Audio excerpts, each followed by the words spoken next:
Dance off to determine the fate of the world. Who are you going with on your side, Zemo or Star-Lord?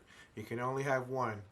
Welcome back. We're talking about episode 3 of The Falcon and the Winter Soldier. This episode starts with John Walker tracking down a lead to find Carly and the Flag Smashers.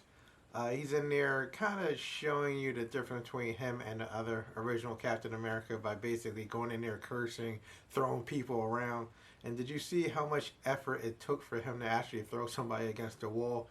I think that's a kind of indicator later on that he'll probably get one of those vials of the serum and actually take this super soldier serum himself, because I don't think he's getting the respect that he's looking for. People don't really give him the same respect that they gave Cap, and I think he's really looking for that. So I know that's going to bother him eventually, especially getting pushed around and people not giving him the same, oh, you're Captain America. Nobody really cares. You didn't earn that, so not everyone's behind you. So we finally get to see what Zemo's been up to this entire time since Civil War. He's actually been sitting in a cell, not doing much of anything. So Bucky actually devises a plan to get Zemo out of jail without Sam's knowledge of this plan. They actually go through with it without Sam's knowledge. And once again, Sam is an accomplice to another crime, and he goes along with it for the greater good of the mission. And I wholeheartedly believe after this, Sam will never get alone. Once they find out that he actually has something to do with this as well, so it's not really helping his case and his cause, especially his sister's cause. But so Zemo, Sam, and Bucky walk into a bar.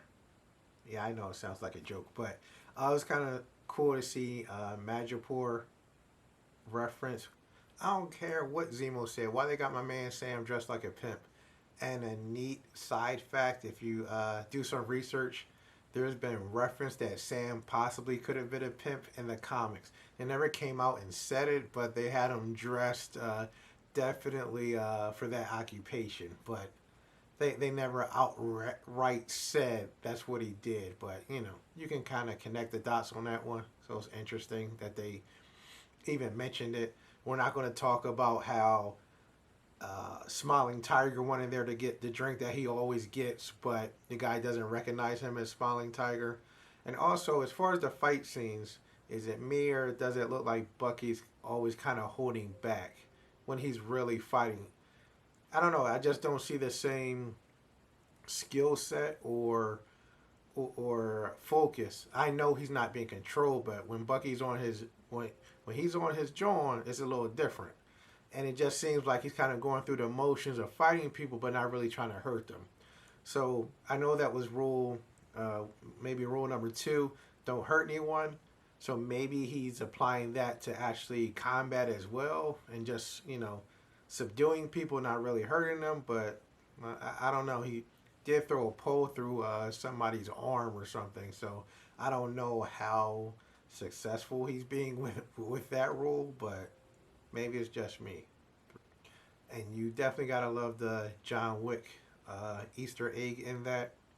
Not to that your world, just, you know, they're running through the streets and all of a sudden everybody's phone starts going off. There's a bounty and everyone knows who it is. Kind of, you know, homage to John Wick, that whole movie series, which I'm a big fan of. So that was cool. And Sharon Carter shows up in this episode as well. She actually kills a bunch of people in this one. So is Sharon really on the outs of the law? Is she working for someone? She definitely got in the back seat of that car, so we know she's someone with some type of power or influence. But I know she said, you know, she's been on a run ever since Civil War, but I don't know.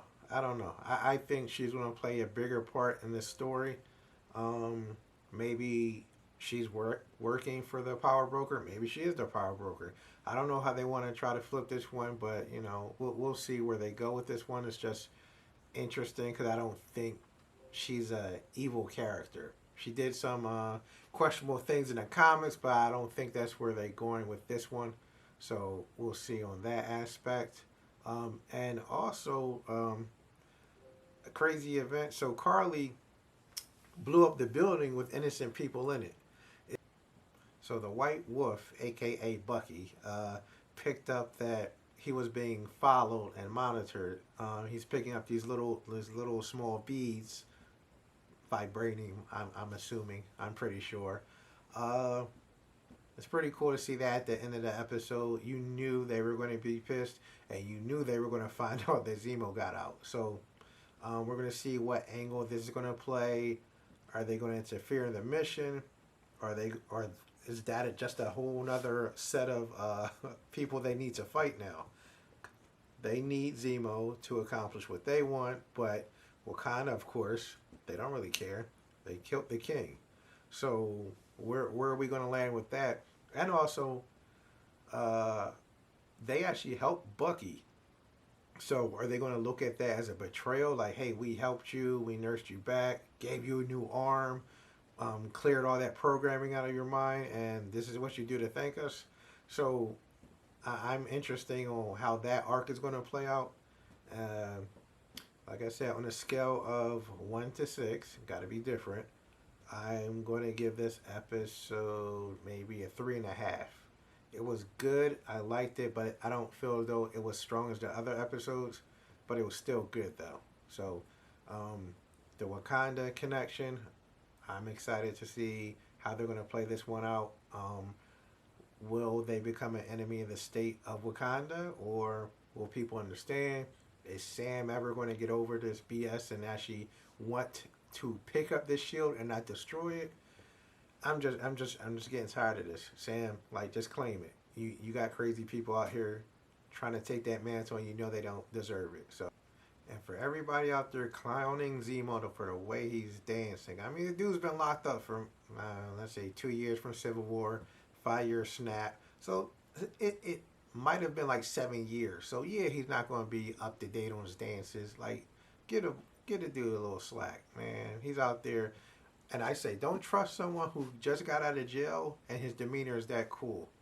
He's devising a plan. There's no way for someone to be locked up that long and he's just so even kill. I know that's his nature, but he's not looking for any vices or anything to kind of relieve stress or, you can't trust him.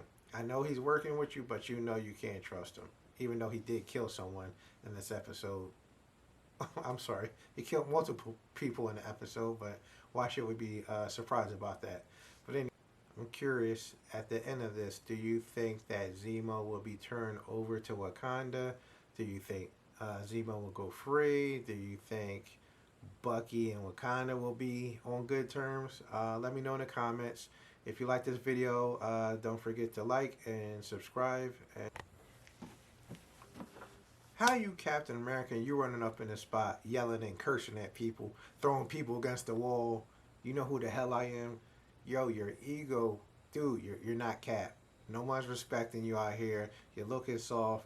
You have no chin. They need to get you a different mask or something. It's just not working for you.